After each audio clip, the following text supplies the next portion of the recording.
নমস্কাৰ, মই আচাৰ্য বিনয় কাশ্যপ। আমি আজি জানিম যে চন্দ্ৰ ৰাশিৰ পৰা চন্দ্ৰ দেৱতাৰ কোন কোন ভাৱত প্লেচ হলে ট্ৰেনজিটৰ সময়ত শুভ ফলদায়ী হয়, কোন কোন ভাৱত অশুভ ফলদায়ী হয়। ঠিক আছে, তো আজি টপিকটো হ'ব আমাৰ ট্ৰেনজিট ফ্ৰম মুন চাইন। কি হ'ব? মুন ফ্ৰম মুন চাইন, চন্দ্ৰ ৰাশিৰ পৰা। ৰাশি যিকোনো হ'ব পাৰে, মেঘ, বৃষ, মিথুন। চন্দ্ৰ ৰাশি কি হয় তাৰ আগতে জানি লওক যে জন্মকুণ্ডলীখনত যেতিয়া চন্দ্ৰ দেৱতা যিটো ৰাশিত থাকিব তাকে চন্দ্ৰ ৰাশি বোলে। আৰু আমি যিমানবোৰ ট্ৰেনজিট চাই আছো বা টিভিতে হওক, পেপাৰত হওক, মেগাজিনত হওক, যিবোৰ দিয়ে সেইবোৰ চব চন্দ্ৰ ৰাশি ভিত্তি কৰি দিয়া হয়। কাৰণ কিয়?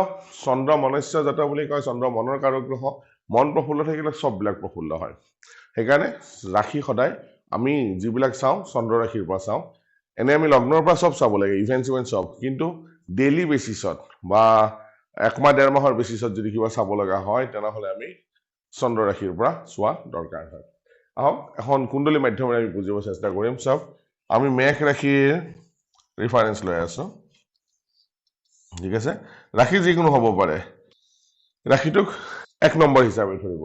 চাপোজ মেঘ ৰাশি। ঠিক আছে, মেঘ ৰাশিৰ পৰা আমি ধৰিছো মেঘ ৰাশি। চন্দ্ৰ দেৱতা যেতিয়া ৰাশিতে যদি ভ্ৰমণ কৰে, ৰাশি যিকোনো হ'ব পাৰে, মনত ৰাখিব, তাত কোনো কনফিউজ নহব যে মেঘ ৰাশি কৈছো কাৰণে মেঘ ৰাশি হ'ব। যিটো ৰাশি হ'ব সেইটোকে 1 নম্বৰ ভাৱ বুলি ধৰি ল'ব। যিটো ৰাশি হ'ব সেইটোৱে হ'ব 1 নম্বৰ ভাৱ। চন্দ্ৰ দেৱতা যদি প্ৰথম ভাৱতে থাকে, মানে নিজৰ ৰাশিতে থাকে, তেনেহলে কি হয়?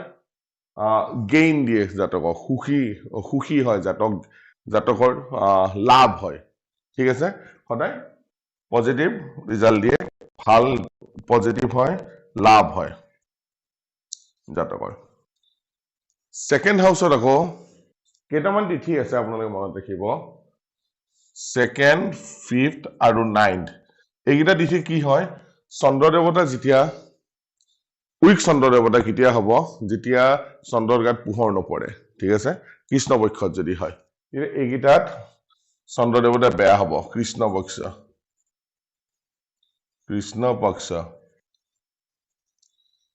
পক্ষ যদি নহয় তেনেহলে চন্দ্ৰ দেৱতাই এজ ইউজুৱেল ভাল ৰিজাল্ট দিব। ঠিক আছে, কি ছেকেণ্ড হাউচত লছ অফ মানি দিব ইন কেছ অফ কৃষ্ণ পক্ষ নহলে ভাল ৰিজাল্ট দিব। ঠিক আছে, ছেকেণ্ড হাউচত, এইটো ছেকেণ্ড হাউচত কৃষ্ণ পক্ষত বেয়া ৰিজাল্ট দিব আৰু এনে ভাল ৰিজাল্ট দিব। থাৰ্ড হাউচত যদি হয় তেনেহলে কি হ'ব? চন্দ্ৰ দেৱতা জন্ম ৰাশিৰ পৰা থাৰ্ড হাউচত থাকিলে গেইন অফ ৱেল্থ, টকা পইচাৰ লাভ দিয়ে। থাৰ্ড হাউচত ভাল ৰিজাল্ট দিয়ে, টকা পইচা লাভ দিয়ে। ফৰ্থ হাউচত চন্দ্ৰ দেৱতা বৰ বিশেষ ভাল ৰিজাল্ট নিদিয়ে। ট্ৰেনজিটৰ সময়ত ৰাশিৰ পৰা যদি ফৰ্থ হাউচত ভ্ৰমণ কৰে চন্দ্ৰ দেৱতা নিগেটিভ ৰিজাল্ট দিয়ে। কি হয়? যে পেটৰ সমস্যা দিয়ে। ছোৱালীবিলাকৰতো আৰু দিগদাৰ হয়। ঠিক আছে, ষ্টমাকত পেইন আনে। আৰু 5th হাউচত যদি চন্দ্ৰ দেৱতা জন্ম ৰাশিৰ পৰা ভ্ৰমণ কৰে তেনেহলে কৰ্মক্ষেত্ৰত সদায় পজিটিভ ৰিজাল্ট দিব, সাকসেস ইন ৱৰ্ক দিয়ে চন্দ্ৰ দেৱতাই। 6th হাউচত চন্দ্ৰ দেৱতা জন্ম ৰাশিৰ পৰা কৰ্মত অকৃতকাৰ্যতা কৰাই, ফেইলিয়াৰ ইন ৱৰ্ক কৰাই চন্দ্ৰ দেৱতাই 6th হাউচত নিগেটিভ ৰিজাল্ট আহে। 7th হাউচত কি হয়? চন্দ্ৰ দেৱতা যেতিয়া জন্ম ৰাশিৰ পৰা 7th হাউচত ভ্ৰমণ কৰিব তেনেহলে ই প্ৰফিট দিব। ঠিক আছে, 7th হাউচত প্ৰফিট দিব। 8th হাউচত আকৌ চন্দ্ৰ দেৱতা জন্ম ৰাশিৰ পৰা ডিজিজ দিয়ে। 8th হাউচত নিগেটিভ ৰিজাল্ট আহে। 9th হাউচত কি হয়? Danger from king. কেতিয়া হ'ব? কৃষ্ণ পক্ষ, ইন কেছ অফ কৃষ্ণ পক্ষ।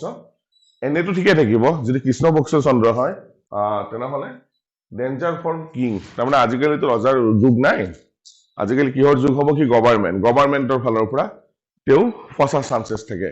ঠিক আছে, চৰকাৰৰ ফালৰ পৰা প্ৰতাৰণা হোৱাৰ সম্ভাৱনা থাকে 9th হাউচত যেতিয়া কৃষ্ণ পক্ষৰ সময়ত। আৰু শুক্ল পক্ষৰ যেতিয়া হ'ব তেতিয়া 9th হাউচত পজিটিভ ৰিজাল্ট পাব। ঠিক আছে, 10th হাউচত সদায় চন্দ্ৰ দেৱতাই কমফৰ্ট দিব, সুখ সুবিধা, আৰাম দিব। 10th হাউচত সুখ সুবিধা দিব যেতিয়া জন্ম ৰাশিৰ পৰা চন্দ্ৰ দেৱতা দশম ভাৱত ভ্ৰমণ কৰি থাকিব। 11th হাউচত ভ্ৰমণ কৰিলে কি হ'ব? গেইন অফ মানি, টকা পইচা বৃদ্ধি কৰাই দিব। এটা শুভ ফলদায়ী হ'ব 11th হাউচত। 12th হাউচত কি হ'ব? গ্ৰীফটো ইণ্ডিকেটেড তাৰমানে হ'ল কি দুখ অহাৰ সময় হয় চন্দ্ৰ দেৱতা যেতিয়া 12 হাউসত ভ্ৰমণ কৰিব জন্ম ৰাশিৰ পৰা দুখ অহাৰ ইণ্ডিকেশ্যন কৰে জাতক খুব সোনকালে দুখৰ সন্মুখীন হ'ব দুখীয়া হোৱাৰ সম্ভাৱনা থাকে ঠিক আছে তো সেইখিনি সময় ইমিডিয়েটলি কৰা দৰকাৰ হয় তো মুঠৰ ওপৰত আমি কি গম পালো যে প্ৰথম হাউসত প্লেন্টিফুল গেইন দিয়ে সেকেন্ড হাউসত loss of money in case of কৃষ্ণপক্ষ থাৰ্ড হাউসত গেইন অফ ওয়েলথ ভাল ভাল ৰিজাল্ট দিব বেয়া ৰিজাল্ট দিব থাৰ্ড হাউসত ভাল দিয়ে স্টমাক পেইন ঠিক আছে ফিফথ হাউসত সাকসেস দিয়ে সিক্সথ হাউসত ফেইলিয়ার ইন ওয়ার্ক সেভেন্থ হাউসত প্রফিট এইথ হাউসত নিগেটিভ ৰিজাল্ট দিয়ে বেমাৰ আজাৰ দিয়ে সেইটো কাৰণে নিগেটিভ বুলি কৈছো নাইন্থ হাউসত কি হয় danger from king in case of কৃষ্ণপক্ষ 10th হাউসত কমফৰ্ট 11th হাউসত গেইন অফ মানি 12th হাউসত বেমাৰ আজাৰ দুখীয়া হোৱাৰ ইণ্ডিকেশ্যন আহে যেটা চন্দ্ৰ দেৱতা জন্ম ৰাশিৰ পৰা ভ্ৰমণ কৰিব এইবিলাক আমি সব ট্ৰেনজিটৰ কথা কৈ আছো গুছৰৰ কথা কৈ আছো গুছৰত চন্দ্ৰ দেৱতা যেতিয়া জন্ম ৰাশিৰ পৰা গুছৰ কৰিব ক'ত কি ৰিজাল্ট দিয়ে এনেকৈ আমি সূক্ষ্মভাৱে প্ৰত্যেক দিনৰ কি ৰিজাল্ট আহিব চন্দ্ৰ দেৱতাৰ ওপৰত এইটোৰ বিষয়ে জানিব পাৰো ক'ৰ পৰা ট্ৰেনজিটৰ মাধ্যমেৰে ঠিক আছে সেইকাৰণে আপোনালোকৰ জন্ম কুণ্ডলীত আপোনাৰ ৰাশি কি সেইটো চাই ল'ব তাৰপিছত কোনটো ভাৱত ভ্ৰমণ কৰি আছে সেইটো হিচাপে নিজে প্ৰেডিক্ট কৰিব পাৰিব বৰ বেছি একদম ৰকেট সায়েন্স নহয় এইবিলাক বস্তু টেক্সটত আমাৰ ঋষিমুনি আগতে লিখি থৈ গৈছে সেইবিলাক জাষ্ট আমি ফলো কৰিছো ফলো কৰি আপোনালোকৰ সন্মুখত আনিছো আৰু যিবিলাক ঋষিমুনি আমাক দি থৈ গৈছে এইবিলাক অথেন্টিক টেক্সট বুকৰ পৰা আমি পাইছো ঠিক আছে আৰু এই অথেন্টিক টেক্সট বুকত এইবিলাক বস্তু খুব ধুনীয়াকৈ বিস্তাৰিতভাৱে লিখা আছে আশা কৰো এনে সৰু সৰু ভিডিঅ' আপোনালোকৰ কাৰণে অলপ হ'লে ইনফৰ্মেটিভ হ'ব আৰু যদি আপুনি ভাবে যে এই ভিডিঅ'বোৰ ইনফৰ্মেটিভ হয় তেনেহ'লে মোৰ চেনেলটো লাইক কৰিব ছাবস্ক্ৰাইব কৰিব আৰু পাৰিলে শ্বেয়াৰ কৰি দিব ধন্যবাদ